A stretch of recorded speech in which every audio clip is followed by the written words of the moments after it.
and they told me that Churchill spoke from this podium, so I guess everything is downhill from me from now on, okay? So it's a great privilege and a great honor to be here with you.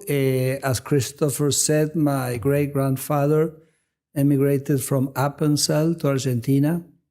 Apparently, they promised him some land in Argentina, and when he got there, the government defaulted on the promise. But anyway, so you see, we were already doing kind of bad things then. He decided to stay, but I have to say the truth. I'm only 25% Swiss because it's the family of the father of my father. That's where I get my name from.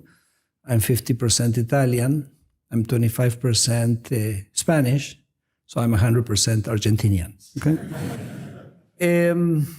Yes, it's true at the beginning of the end of the 19th century, beginning of the 20th century, Argentina was like a magnet for immigration from Europe. It was a country of promise. It became one of the richest countries in the world.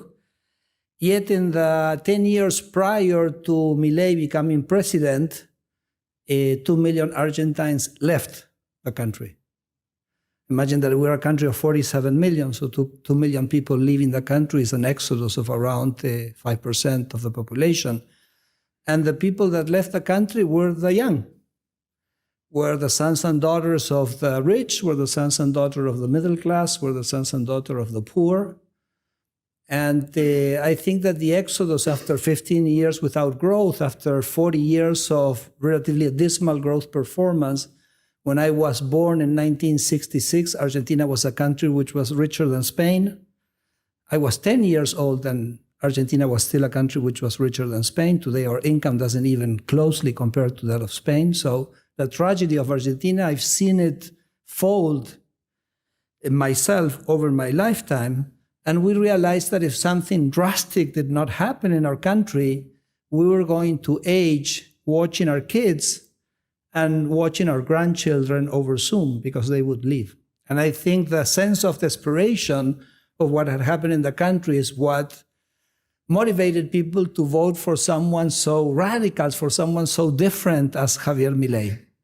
Imagine that for Argentines for 50 years have heard the story that the state was going to solve all their problems. Christopher basically referred to this. And Javier Milei comes here to tell the Argentines that the government is the source of all their problems. So you can imagine that it's a discourse which is exactly 180 degrees in the different direction.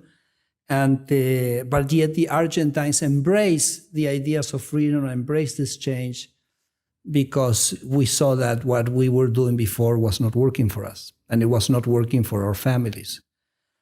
So what I decided to do in this presentation is that Javier Milei have implemented a very bold reform program, a reform program of the state, a reform program of regulation.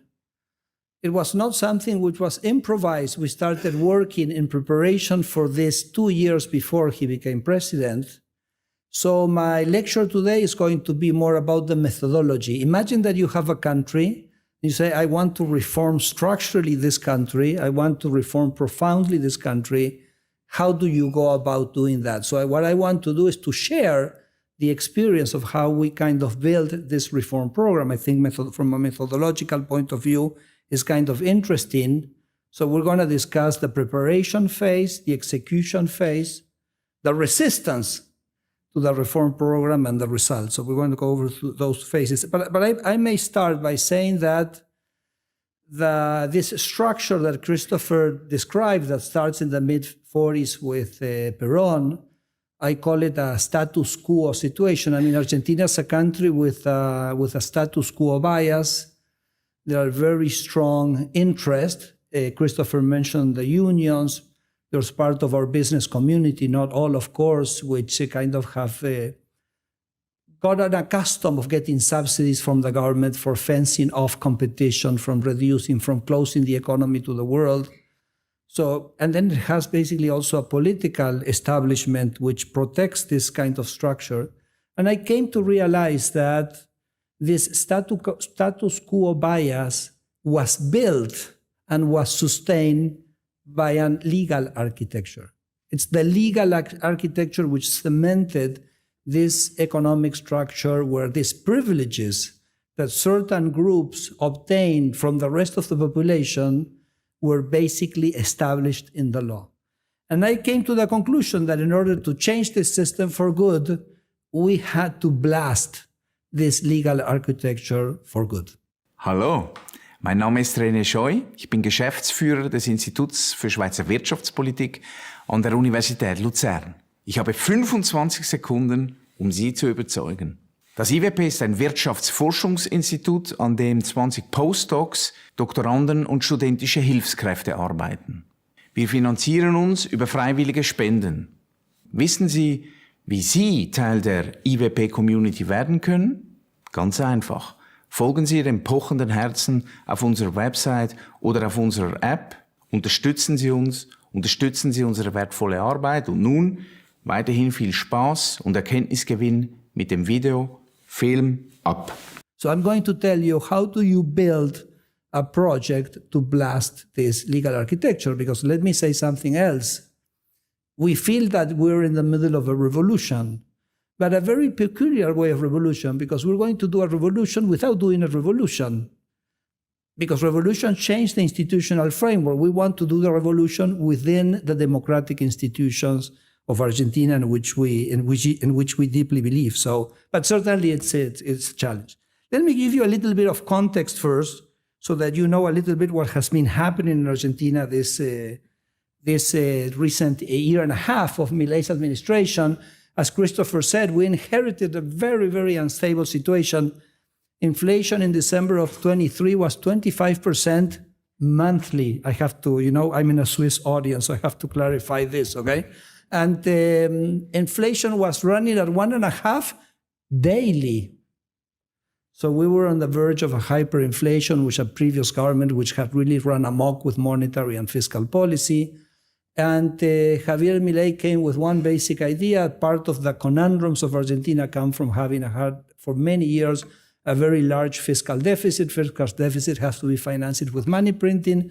Money printing is what's going to generate inflation. So he said Argentina is not going to have a fiscal deficit anymore. And we inherited a fiscal deficit of 5% of GDP. And believe it or not, in the first months of his administration, he closed the budget deficit and had a fiscal surplus. So he reduced in his first month's government expenditure by 5% of GDP, thinking out of the box, being very brave, being bold.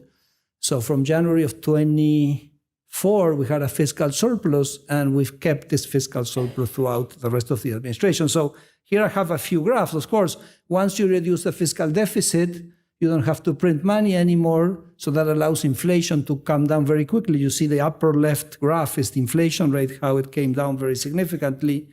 The second graph shows, that you see here, it's output. So you see that we were coming into a recession, but after a few months it bottomed down, and then the economy had a significant recovery.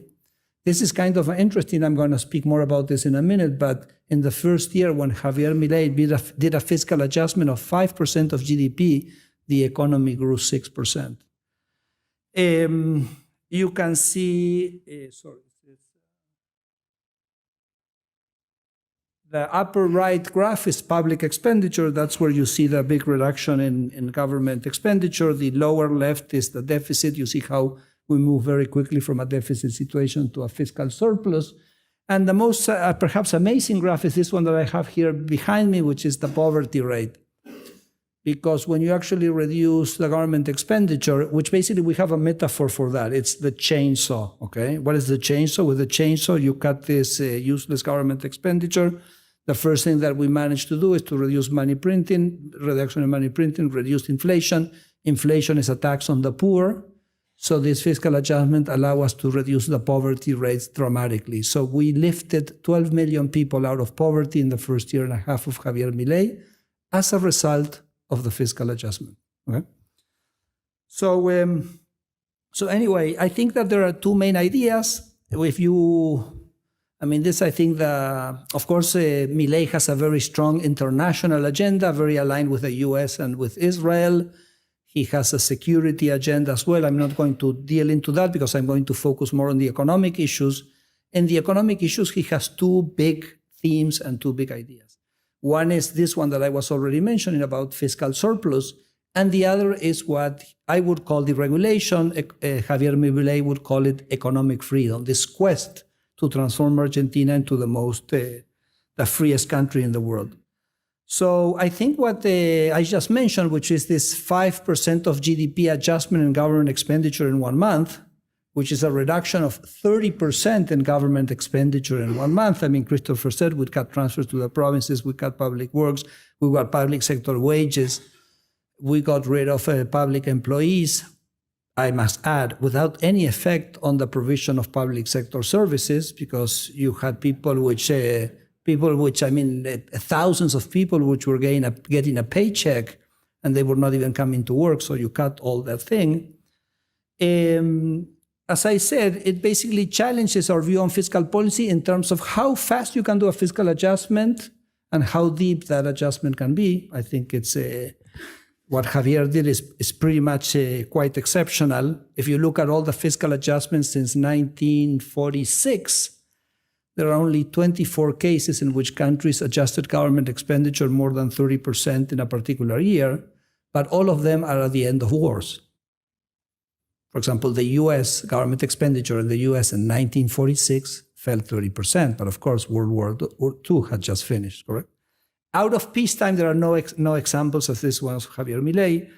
And so I think that in itself is already quite interesting. The second thing is this idea of challenging the conventional wisdom. Which conventional wisdom? The conventional wisdom that if you do a fiscal adjustment, you're going to have a recession. Probably you would think that someone will tell you, look, if you adjust 5% of GDP government expenditure, the economy is going. And we said, no. It's actually the opposite, because each peso that we spend is a peso that we have to tax people to pay for that money. I mean, the government can't buy things out of thin air. So you may be charging a taxes or you may be printing money, but if you print money, you have the inflation tax. So one way or the other, people are paying for the expenditure. So when you reduce the government expenditure, you reduce one by one the taxes that you charge people. So it's true the government is going to spend less, but the people are going to spend more because they're going to be less taxed. So it's a crowding in effect. And in fact, for me, this was not pretty weird because there are two very famous Italian economists, Francesco Giavazzi and Alberto Alesina. I don't know if the name rings a bell. Probably if there are economic students here, they will know about this. They had studied fiscal adjustment programs in Europe. And they had found you can always do a fiscal adjustment two ways. No? You can reduce government expenditure or you can increase taxes. And what they found is that the adjustments that were implemented through reduction of government expenditure were expansionary. Because when you reduce government expenditure, you free these resources for the private sector. The private sector uses, first of all, it spends the money more wisely, no? Because Javier Milei always says, we had a system where the politician said, give me your money, I'll spend it for you. But don't worry, it's going to be good for you, okay? So no, just relax, okay? And Javier Milei says, I don't want to do that. I want to give people's money to them, which it's their money to start with, and have them choose how they're going to spend it. And so Francesco Giavazzi and Alberto Resina had found that if you do reduction in government expenditure, you don't have any effect on output. I think that is another challenge to conventional wisdom, which is worth kind of underscoring, and I think it's an interesting thing to watch. I was going to say it's an interesting lesson, but an Argentine talking about economics, we cannot lecture anybody on anything. So I'm just going to describe the things that we're doing here, okay? And then I think there was a third dimension in which this fiscal adjustment is interesting. You realize one thing, no? I mentioned fiscal adjustment. It's the adjustment of the fisc. When I adjust the fisc, I release resources for the public. So for the public, the true fiscal adjustment with state spending is high. Because if state spending is high, that means taxes have to be high. So the real adjustment for the private sector is to have a high government, a large government, not a small government. I hope you're following what I'm saying. And but the third thing that I think is interesting to underscore is that people said, well, if you do a 5% fiscal adjustment, well, I mean, maybe you can do it, the size and the speed. Oh, maybe it doesn't have an effect on output, but for sure you're going to have a political cost of doing a 5%. And I tell you, people love it. People love it because people were waiting in Argentina to find a politician that was willing to cap the crap in which the government was spending people's money and give their money back to them. And the reduction in the poverty rate is the best indicator of that. The government was spending money that it didn't have. It was printing money to finance that. It was taxing the poor. When the government stops spending that money, then it's giving that money back to the poor principally, and that's why the poverty rate falls. So today, for example, if you were to do a poll and you would ask people which is the most nicest thing that they like about the Milei government, of course they're going to say the reduction on the inflation rate, but they're also going to say the chainsaw. Okay, this idea of someone finally came to save us from this bloated government expenditure and give us back our money. So I think that is also interesting because I think there is a conventional wisdom that a reduction in government expenditures would be politically costly, and I think that has to be revisited as a hypothesis. I don't think there's a real reason for that to be the case. Well, so that's as much as I'm going to say about the agenda of his first pillar, which is this fiscal surplus. That I'm going to focus more on the deregulation. And I will start by saying a few things, which is that we believe deregulation is above and beyond everything a pro-growth strategy. Not because of the obvious, no, which is that, of course, if firms are not so cluttered with obligations that they have to do to the state, information, requirements, permits, and things like that, but because the regulation works a little bit like a fixed cost, so it's particularly hurtful for small firms and for entrepreneurs. Imagine it as a fixed cost. So large corporations, they have their compliance lawyers, they have their departments, they can kind of go over the hurdle of all this, but the entrepreneur, it's really kind of very difficult and it's very costly. So, and how does an economy grow? An economy grows through innovation, and so new firms that come, they disrupt the market, they become big, and so regulation is kind of really kind of hitting those type of entrepreneurs. And the other thing, which does not apply to Switzerland at all, but this really applies to Latin America and Argentina, regulation is a perfect source for corruption, because every time you have to do something with the government, then there's a government official on the other side that can profit from your struggle, okay, to get this done, okay? So let me go a little bit. I've kind of talked about this, that the diagnosis that we have in Argentina is that we have the status quo society, they have this architecture, legal architecture, which is supporting the system, and okay, we need to kind of change this legal architecture. So let me get straight into the discussion of how you do that, okay? Well, I'm going to tell you how I did it, and maybe there's a lessons for someone else. I can only say what I did, okay? So I'm going to discuss now the methodology. So the methodology is this. Oh, I have this legal architecture. What is this legal architecture? It's all the laws. Okay, fine, I'm going to review all the laws. Which means I'm going to read all the laws. I'm an economist, but don't worry. You know, I was in Congress.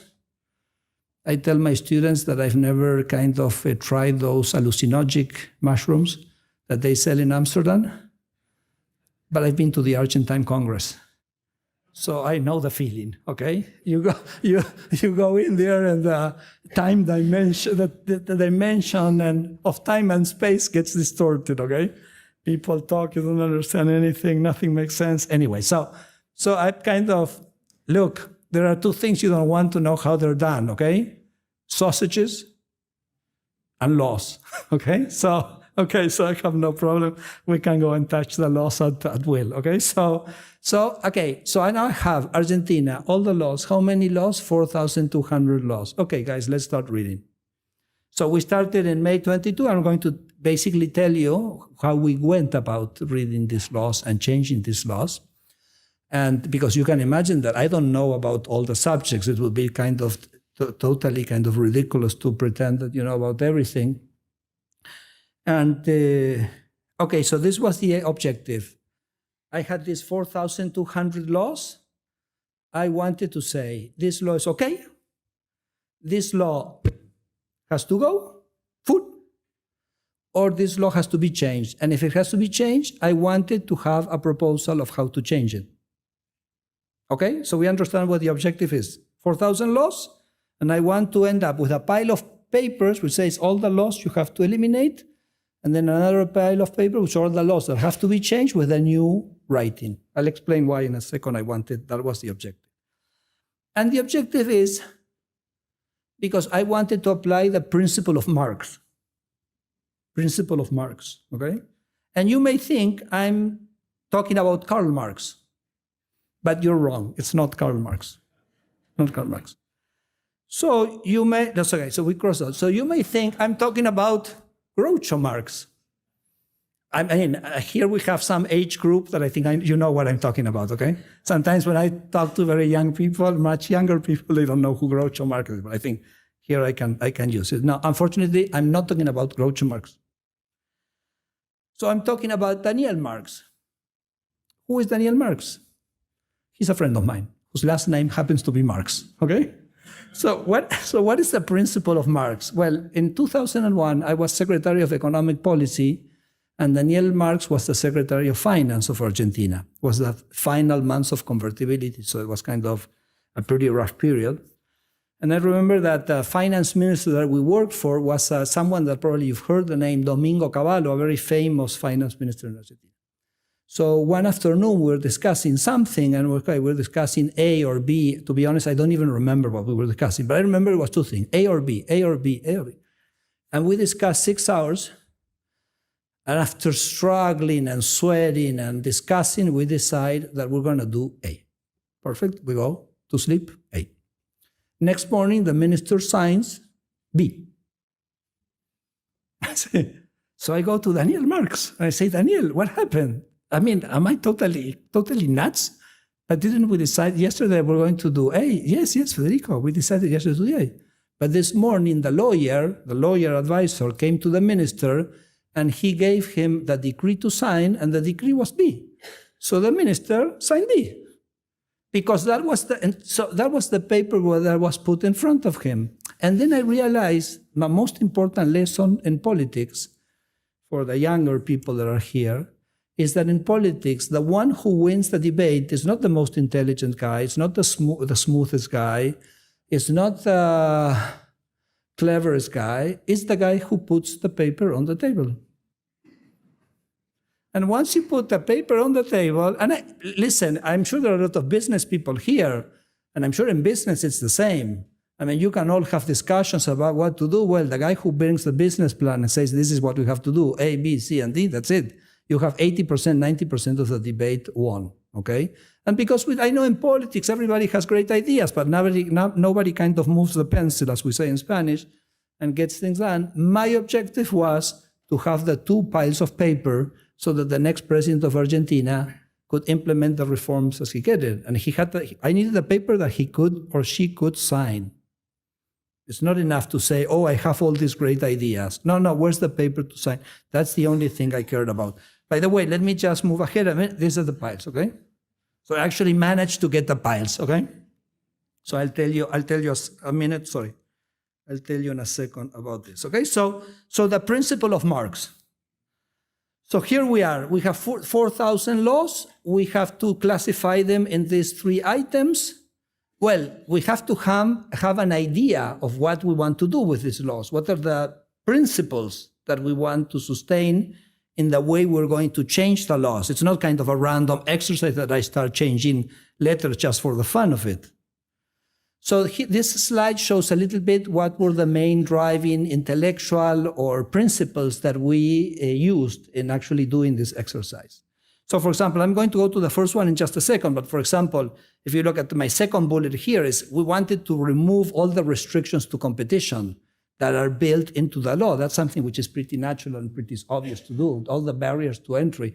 We wanted to avoid all the transfers, all the, it's kind of the tax system is like a Gruyere. You have Gruyere cheese here, the Swiss produce good Gruyere Swiss. I mean, the Swiss produce good everything. So anyway, I'm sure you have good Gruyere cheese.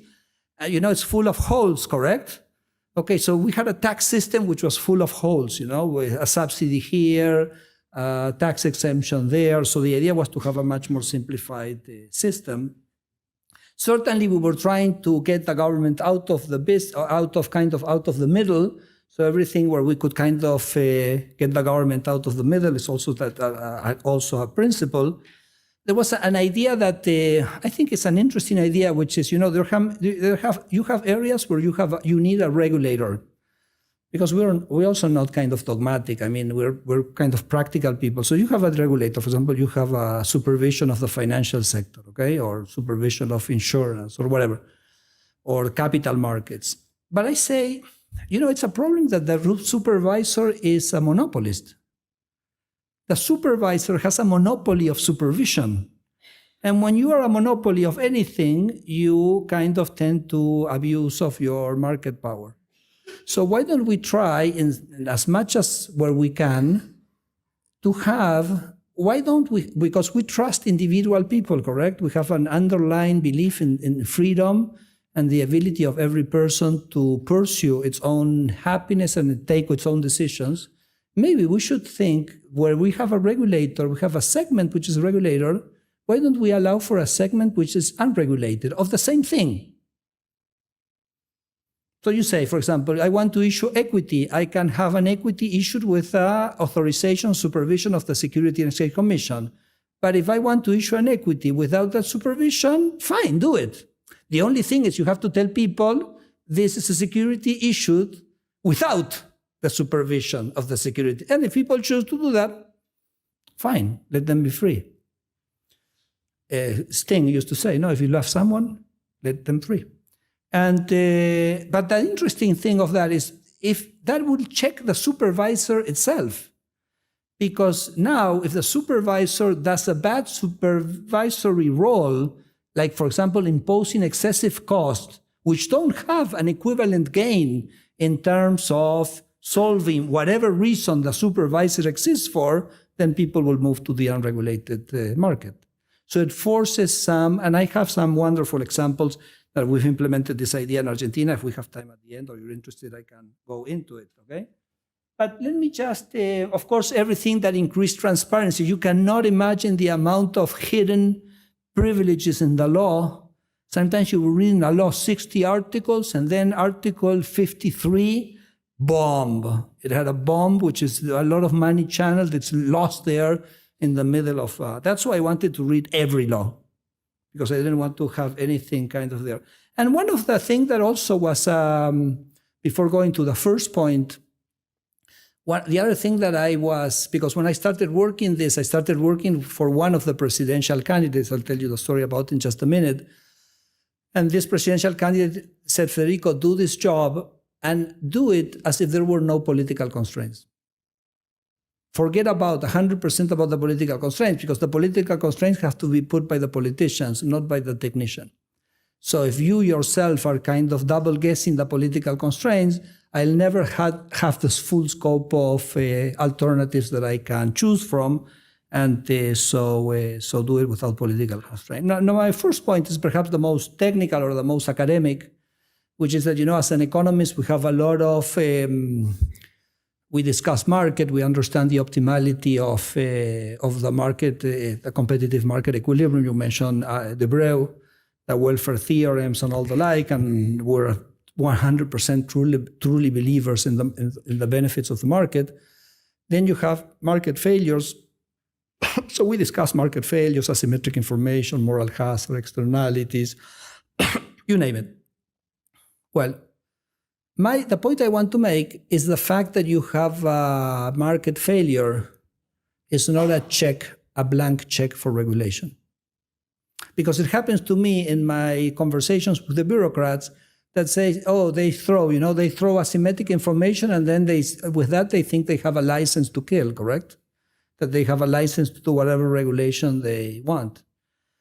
And for example, the concept of asymmetric information, for those who are not here economists, let me just explain in a minute. It was put forward by an American economist called George Akerlof. He wrote a paper in the QJE in 1973, if I don't remember wrong, and he won the Nobel Prize for this prize. And a very simple idea. Imagine that you're selling a good, but the information you have about the good is different than the information the buyer has of the good. For example, the typical example that he used was used cars. When you're selling a used car, you know more about the car you're selling than the buyer knows about the car he's buying, if he or she decides to buy it. So you say, why is this guy selling the car? Because if the car is doing well, why would he want to sell it? So the fact that the car is on the market means that probably the car is defectuous or has a problem, or at least is more likely to be defectuous and have a problem. So the amount of money I'm willing to pay for the car is lower because I don't know about the car, so my expectations bring. Now, as the price that I'm willing to pay for the car falls, the people who have cars which are good ones, they say it's not worth for me selling it at this price, so I keep the car. So that means that the pool of cars that remain in the market become of lower and lower quality. But people anticipate that the cars are of lower and lower quality, so they're willing to pay less and less for the cars. You see the dynamics, the market disappears. So in order to, that's a problem of asymmetric information, and that's the problems asymmetric information can create in a market. Well, surprisingly, the market for used cars, which was the example that Akerlof used in his Nobel-winning article, in the US, is not a regulated market. What does that mean? That means that the market finds ways of solving the asymmetric problems. You buy it into a dealer, you know where the dealer lives, the dealer gives you a guarantee. There are people that you can hire so that they can check your car. A number of things the market can make up to solve. So the fact that there was asymmetric information is not all in itself a justification for having regulation. We have it in Argentina, so that's the first point I want to make. You have to make a much stronger case to regulate a market, even in the presence of market distortion or market failures. The second thing is that you want to be aware that regulation typically are not the result of a benevolent central planner, well-intentioned politician trying to figure out what has to be regulated. Many times the regulation is the result of someone who lobbied or corrupted the politician to get a regulation in its favor. Let me just give you an example. When Milei came to government, the provision of satellite internet in Argentina was forbidden. And you say, why on earth would you forbid satellite internet? What's the idea that you can have that forces you to forbid that? Well, the truth of the matter, imagine Argentina is a very wide country, very thinly populated, so it's very difficult to get a cable infrastructure to everybody. Maybe you have someone which is 500 kilometers away and it's just an outpost in a rural area. So it's ideal for satellite internet, but it was forbidden. Well, the largest media conglomerate in Argentina is the biggest internet provider, so they had convinced the government to forbid the satellite internet, so not to have competition. And look at how crooked things were, that the previous government had spent $7 billion trying to lay out fiber optics in Argentina, fiber optic cable, fiber cable. $7 billion. Well, of course, impossible to get internet to everybody in such a large country and spending that amount of money. So what did Javier Milei did? He got a piece of paper and he wrote that everybody can offer satellite internet. The next day, Starlink was offering satellite internet in Argentina. Today, 250,000 Argentine families have satellite internet. Any place that you are in Argentina, however isolated you are, you have access to satellite internet. How much money did the government spend providing satellite internet? Zero. Okay, so careful with the regulation because, of course, I'm sure that in Switzerland, you guys got your act together, but in Latin America and many other cases, regulation is not a good. Regulation is a bad. Okay, that's what makes my job so rewarding. Okay, to get rid of all these things. Okay, and then the other thing is. This comes from our military dictatorships. For example, the military, the military want to control everything. We have a military. For example, you don't have military. You yourself as citizens of the military. Even in that, you guys are great. But we have a military. So the military, they like order. So, for example, the Constitution says you can do any business that you want. Our Constitution is a constitution built on the basis of the American Constitution. It's a great constitution, freedom of trade. Okay, so now comes the regulator, and the regulator says, oh, yes, the Constitution says you can do it, but no. It's forbidden. This thing is forbidden. Unless you register. The government is going to set up a registry. If you register, then you can do this thing that the Constitution already allowed you to do. Okay, 7 p.m. And then, of course, you have to put a government agency controlling the registry, and you have to put all the sanctions for the people who not comply with the registry, and you have to put the police of the registry and all this. Excuse me my French, all this bullshit, okay? And, okay, these are the kind of things we want to get rid of completely, altogether. Okay, so those are the basic principles. Now, so now we have the principles, we have the 4,000 laws, so we're looking at the 4,000 laws, we have the principles. Okay, let's get to work. So the first thing I did is I put a team of people. So I was a professor at the University of San Andrés, so my team was the following: 4 law students, very bright, a constitutional law professor, because, sorry, I have to say, my budget was 0, okay? 0. So the number 0. And so 4 law students, a constitutional law professor, great guy from the University of San Andrés, and my assistant in my Principle of Economics course, which today is the chainsaw man in the government, okay? And we started reading. You have to start with something which is called the Law Digest. I don't know what the name is in Swiss, but every country has this. It's a compendium of the laws that are current, because you know that some laws kind of repeal previous laws, so you have to keep track of which are the laws that are current. So with that we had in Argentina, so our 4,000 laws were the 4,000 laws that were in the digest. So, okay, I put together this small group of people. But then the interesting part is when we got to some laws that we didn't know anything about and we had to ask for help. Okay? So who do you ask for help? So the first thing that you think is, I'm going to ask for help to someone who knows about the issue. Kind of seems like a reasonable thing to think, okay? No, doesn't work. Because the person who's embedded in this system is so accustomed to this system that the person is not radical enough. Because maybe we have to get rid of everything, but if the person has already made up its profession, so this person is going to simplify on the edges and improve things on the edges, but it didn't have the radicality that we needed. Because, our job was not to simplify laws. Our role was to question whether the law should exist or not. So we ask a much more profound, because remember, I told you, a lot of the laws were not the result of benevolent players, but were the result of lobby.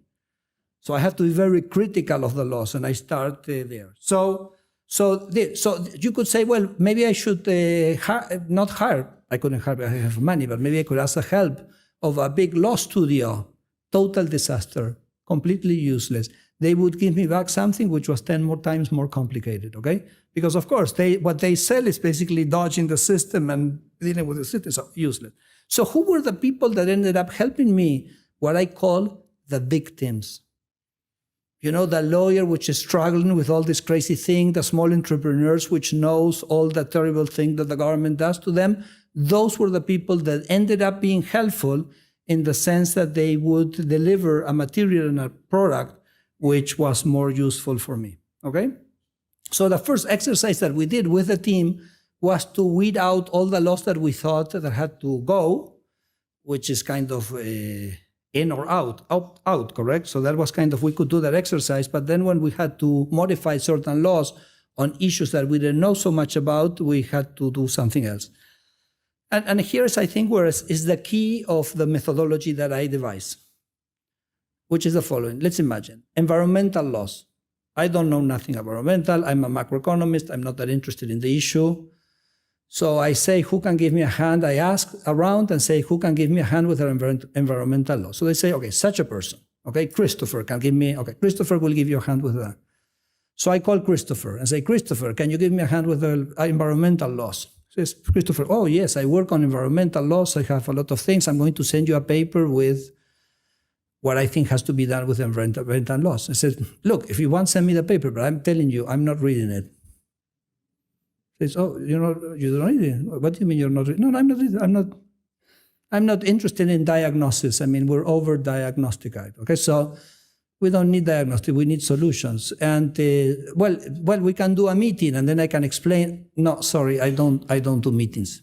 Oh, you don't do meetings? You don't want a paper, you don't meet it. What do you want? I can send you some bullets with the main points. I don't read bullets. Okay? You don't read bullets either.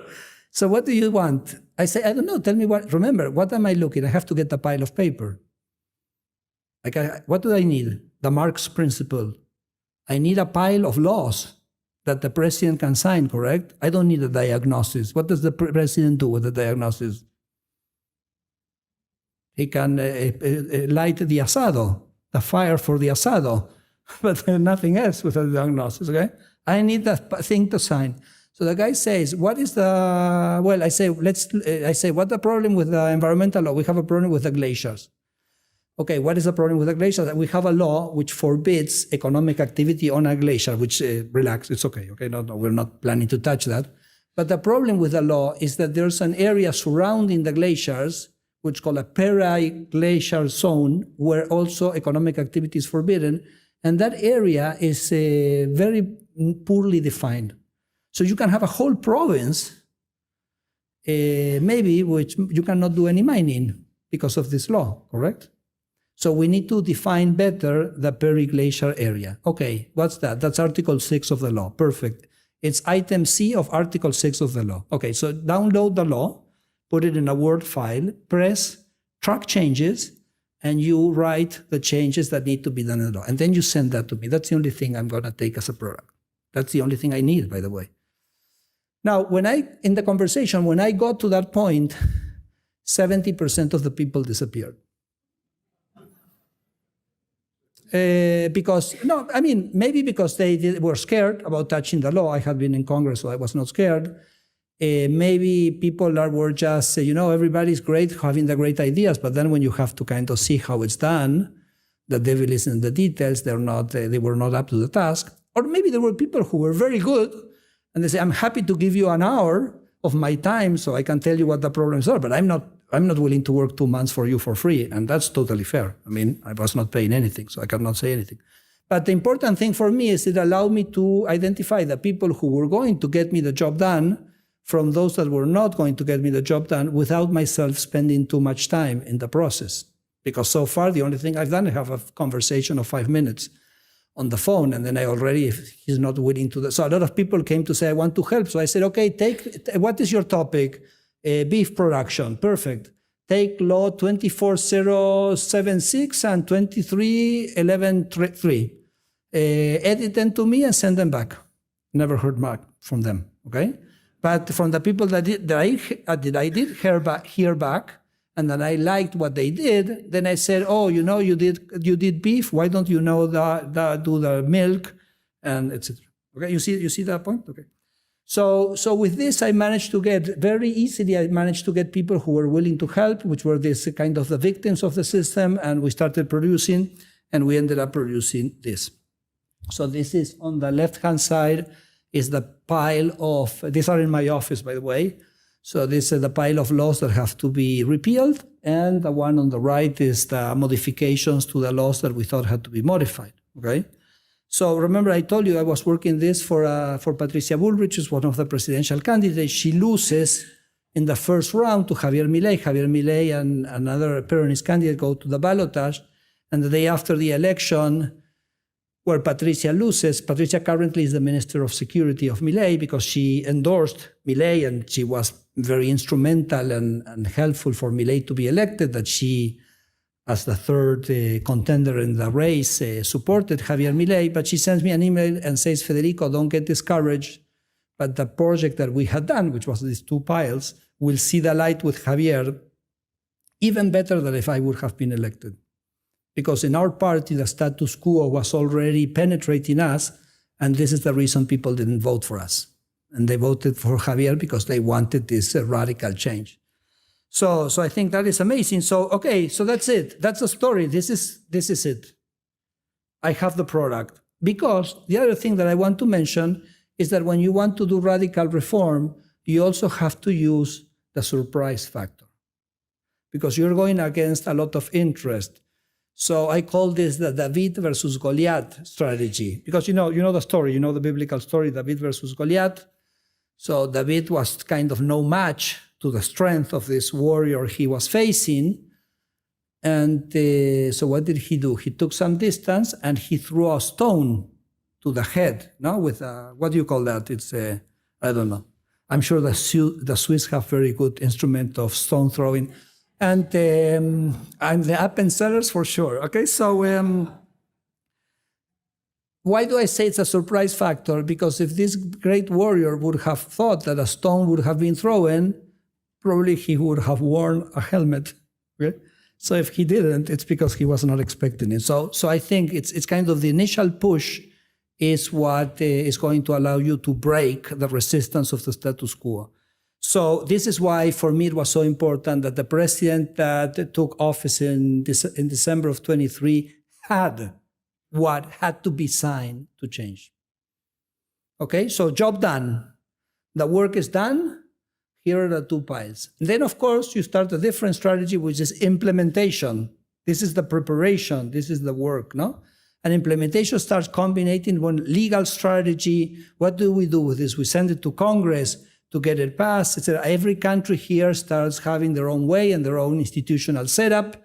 And for example, Argentina has something called emergency decrees. Under exceptional circumstances, the president can issue legislation. When Javier Milei got to power, I told you at the beginning, inflation was running at 1.5% per day. So I think we can consider that pretty much an exceptional situation and a pretty dramatic situation. And so on the 10th day in office, Javier issues an executive decree where we do a swipe in the regulation of the economy, which takes a lot of the material from these piles. And of course, it was a collective work that we did with the rest of the ministers, but it had a very strong input from these two piles. So we eliminated dozens of laws. We changed from the civil code to the air code to the customs code, the financial sector, you name it. Okay, we did a tremendous amount of things. And then 10 days later, and it was kind of that was the stone, correct? The stone of David. And laws that had been discussed in Argentina for ages, for example, the generic use in the prescriptions for medicine, which the labs had resisted in Argentina for many times. Well, boom, kind of it went in there, all of it, all in. And then 10 days later, we sent a big bill to Congress, which is called the Basis Law, that Congress discussed for 7 months. It was the law which was it was so large and it had so many themes and so many different things that Congress debated that law for 7 months, and then we finally got it approved on July 8th of 2024. And I think that those two pieces of legislation, plus the fact that the finance minister, Luis Caputo, achieved a fiscal surplus in the first month, plus something that I don't have time to get into, which is that we basically pacified the streets of Argentina from social protest and everything, were kind of 4 initial hits, fantastic hits of the Milei administration, which basically kind of set the tone for what he was, for the rest of, for what has been his presidency so far. So here I have it, that you have the executive decree, was 7023, the basis law. And this, what you have here is a graph of the number of deregulations that we have implemented, or that I keep implementing, or that we keep implementing as a government. That here a regulation is an article in a law or in a norm which eliminates an obligation on behalf of the private sector as per to the state. Okay, so it's you had to do something, now you don't have to do it anymore. You have a registry, you don't have to do it anymore. You had a restriction, you don't have it anymore.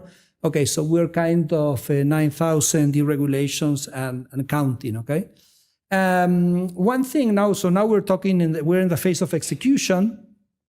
So of course, because people say, how do you continue doing this? And we have 700,000 decrees. We have I said you have 4,000 laws. We have 700,000 decrees. So how do you it's kind of the Library of Babel. I mean, it's kind of impossible there. So basically what I did is I opened up my email and I told people, write to me, come to me. and tell me how the government is making our life miserable. Help me help you. Try to tell me what is the regulations that is bothering you. So people flooded my email. Some stories are amazing. So there's one that I typically tell because it really kind of depicts the whole story. I have a guy, he writes to me and says, Federico, can you help me with my watermelons? I said, what's the problem with your watermelons? They don't taste good. So no, they taste great. In fact, I'm a great exporter of watermelons. So what's your problem? Well, the problem is the Food and Drug Administration asked me to package the watermelons in a specific way. And I export the watermelons, and the watermelons, my client abroad, they don't want that package, they want another package. So I go to the government and say, allow me to package the watermelons the way I want the watermelons to be packaged. Not me, my client.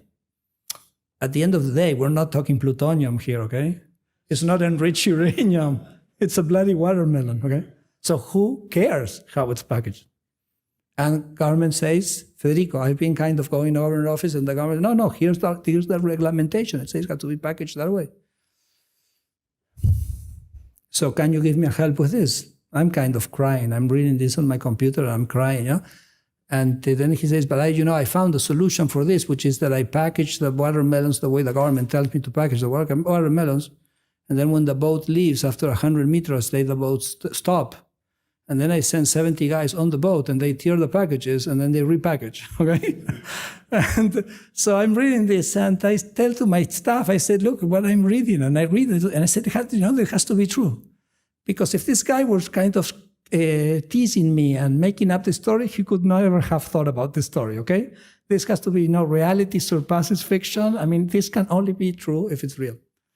And so I started investigating, and really I realized that what this person was telling me was the tip of the iceberg of regulation of the fruit industry, which is as ridiculous as basically measuring the size of the faucet in the restrooms of the fruit plant producers. Okay, so we got rid of all of that.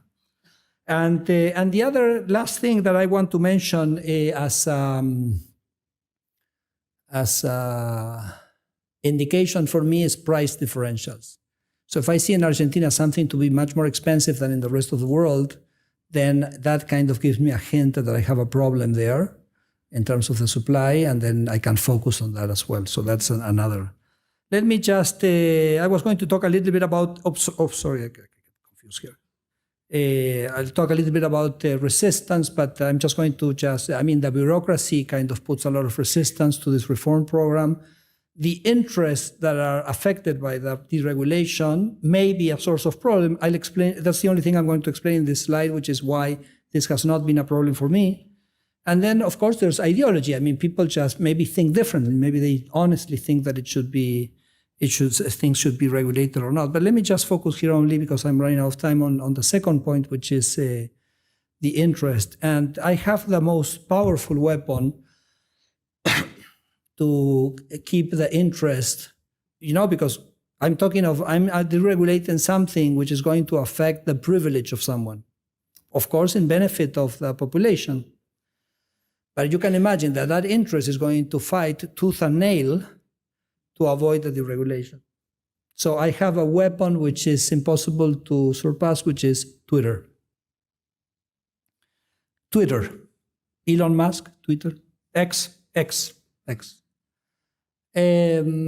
So how does this work? So imagine that I'm here and doing a conference and say, I'm going to deregulate such an industry. Say, the irony, I'm making it up, okay, the poultry industry. And then there are large poultry producers, so it's in the newspapers. Sturzenegger is going to deregulate the poultry industry. Immediately, as soon as the news is up, the president is retweeting the news. So the president is basically saying, I'm endorsing this deregulation. So the guy who's going to fight, try to contain, says, what are we going to do? If already the president, the number one, has basically publicly stated that he agrees with the deregulation. And so I tell the president that, Javier Milei is an extraordinary person, first of all, because he gave us a lot of freedom to work. He trusts us. He gives us support, permanent support.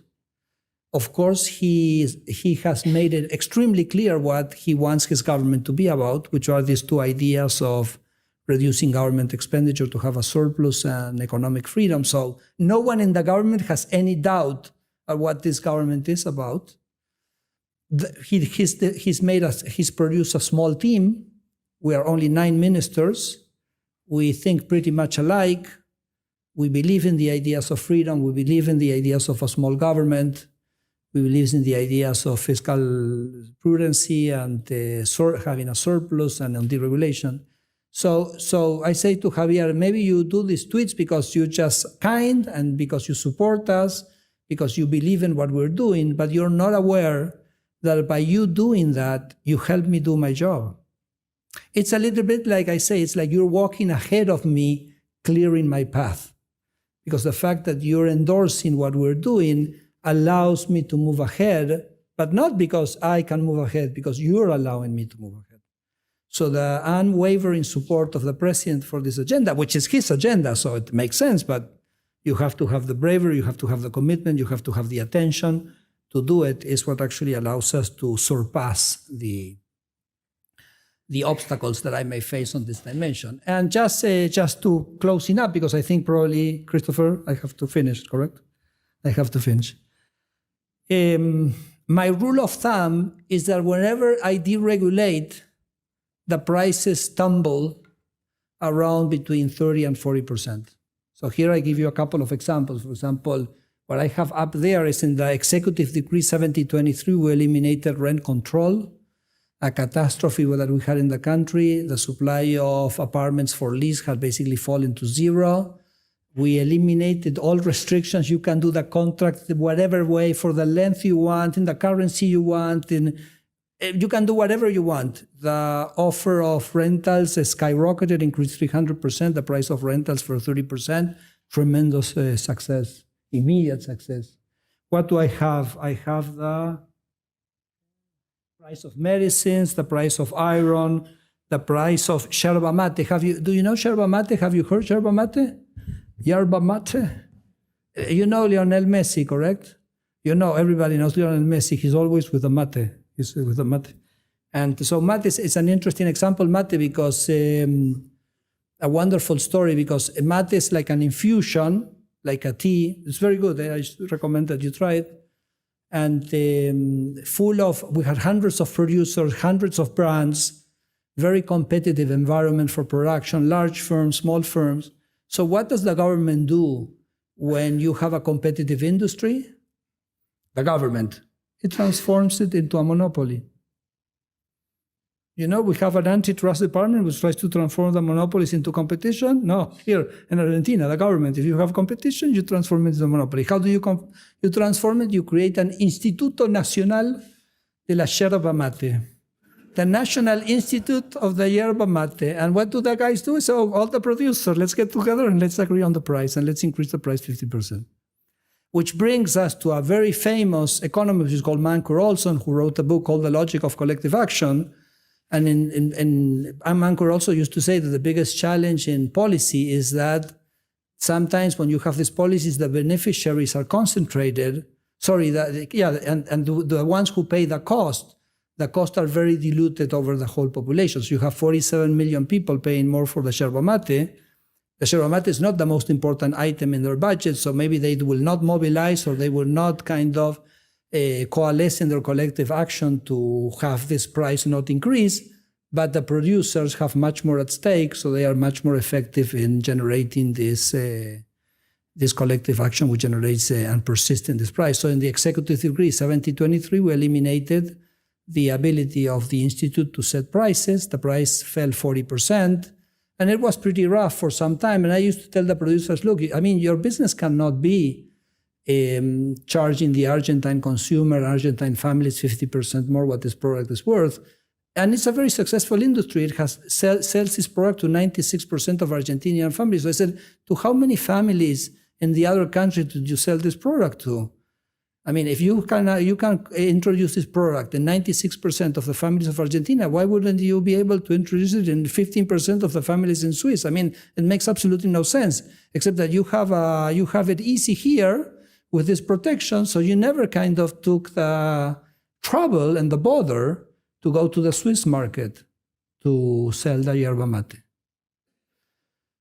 And it's a story with a happy ending, because even though the initial months were difficult, today the exports of yerba mate in Argentina are a record. And exports are booming. So it was a question of kind of generating this click, and I think that's a wonderful story. And then here you have in the other graph, you have electronic clothes and everything. Let me just finish that with there. I'm just going to say, let me see what I put here. I think Javier Milei has defied a little bit what is possible or impossible. I think it's an interesting story for the world to watch.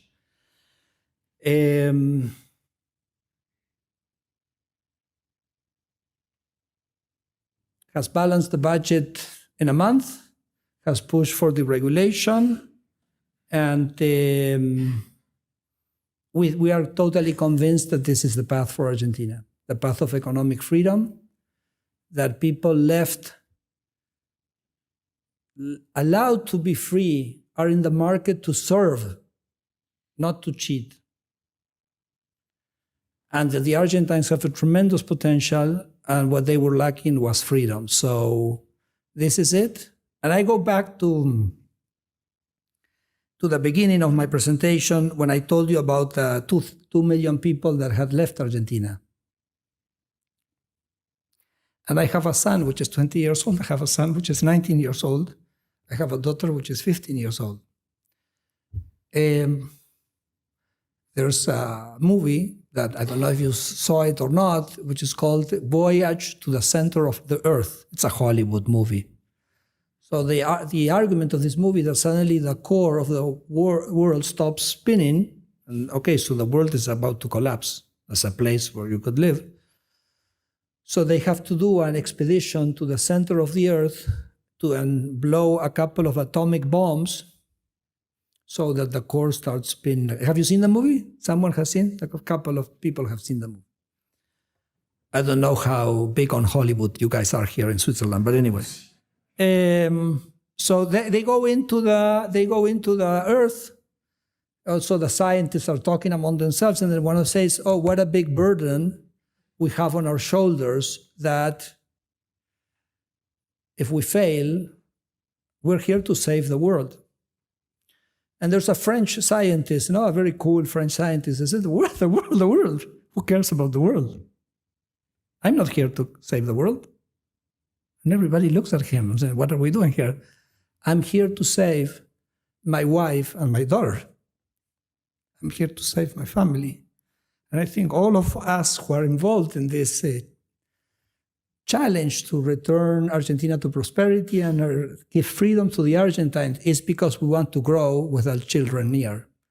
And so wish us luck, wish us persistence, wish us courage, and we hope that in the future we'll make Argentina great again. Thank you.